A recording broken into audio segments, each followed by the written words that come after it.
আসসালামু আলাইকুম এভরিওয়ান। আজকের ব্লগটা অনেক বেশি স্পেশাল, কারণ অনেক দিন পর নিজেদের মতো করে অনেক সুন্দর একটি দিন কাটালাম। মা হওয়ার পর সন্তানের পেছনে দৌড়াতে দৌড়াতে নিজের জন্য আর সময় বের করা হয় কই। তাই রায়ের স্কুলের মাম্মিরা মিলে একটা গেট টুগেদার অ্যারেঞ্জ করেছিল। আমি বাড়িতে থাকা অবস্থায় তারা আমাকে জানিয়ে দিয়েছিল ডেটটা, সো আমি বাড়ি থেকে তাড়াতাড়ি চলে আসি। যেহেতু আমি জার্নি করতে পারি না, আগের দিন এসে পরের দিন অ্যাটেন্ড করা আমার জন্য একটু কষ্ট হয়েছিল। সব মাম্মিরা অনেক মজার মজার খাবার রান্না করলেও আমি তেমন একটা কিছু করে নিয়ে যেতে পারিনি।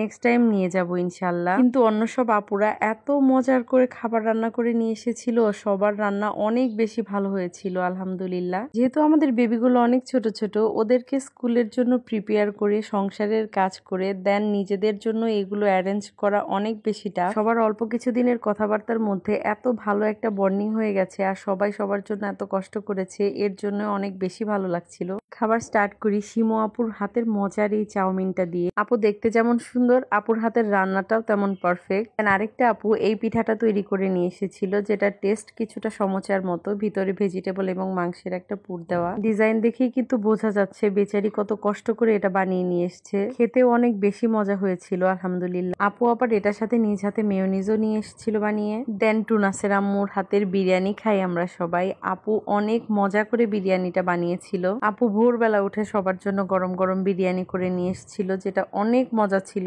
দেন আরেকটা আপু সবার জন্য মাংসের টিকিয়া করে নিয়ে এসেছিল। সরি আমি আপুটার নাম ভুলে গিয়েছি, কারণ কাউকে তার নাম ধরে ডাকা হয় না। আমাকে যেমন সবাই রায়ের মাম্মি বলে জানে, সেম ওয়েতে বাকিদেরকে আমরা ডাকি। সবাই মিলে আমরা কিন্তু অনেক মজা করে খাবার খাচ্ছিলাম আর আড্ডা দিচ্ছিলাম। আমার আর মাম্মি এই লেমনেডটা করে নিয়ে এসেছিল, হুইচ ওয়াজ সো রিফ্রেশিং। রায়ানের মাম্মি তো তার হাতের এই মজার দই করে নিয়ে এসেছিল আমাদের জন্য। রায়ানের মাম্মি তার হাতের এই মজার দইটা করে নিয়ে এসেছিল আমাদের জন্য। মিষ্টি কম হয়, দইটা খেতে এত পারফেক্ট হয়েছিল। এই গরমের মধ্যে ঠান্ডা ঠান্ডা দই খেতে কিন্তু এমনিতেও অনেক বেশি ভালো লাগে। আমি সবার জন্য এই নবাবী সেমাইটা করে নিয়ে গিয়েছিলাম। যেহেতু আমি পাকা রাঁধুনি নই, তাই জানি না কেমন হয়েছিল খেতে। সবচেয়ে মজার ব্যাপার হচ্ছে আমরা কিন্তু এক্সট্রা কেউ কোনো বক্স নিয়ে গিয়েছিলাম না। যেহেতু এটা আমাদের প্রথম গেট টুগেদার ছিল, তাই সবাই একটু আনইজি ফিল করেছিলাম যে খালি বক্স নিয়ে গেলে ব্যাপারটা কেমন দেখায়। বাট অনেক অনেক আইটেম থাকার কারণে সবগুলো কিন্তু একসাথে খেয়েও শেষ করা পসিবল না। আমাদের সবার জন্য এই আমি কেকটা বানিয়ে নিয়ে এসেছিল আমাদের মোস্ট জুনিয়র আয়াতের মাম্মি। বেচারি অনেক কষ্ট করেছে এটা বানাতে, খেতেও কিন্তু অনেক বেশি মজা হয়েছিল। এখানে আমি ওয়ান টাইম গ্লাসে করে রায়ের জন্য কেক নিয়ে এসেছিলাম। রায় কেকটা পেয়ে কিন্তু অনেক খুশি হয়ে গিয়েছিল।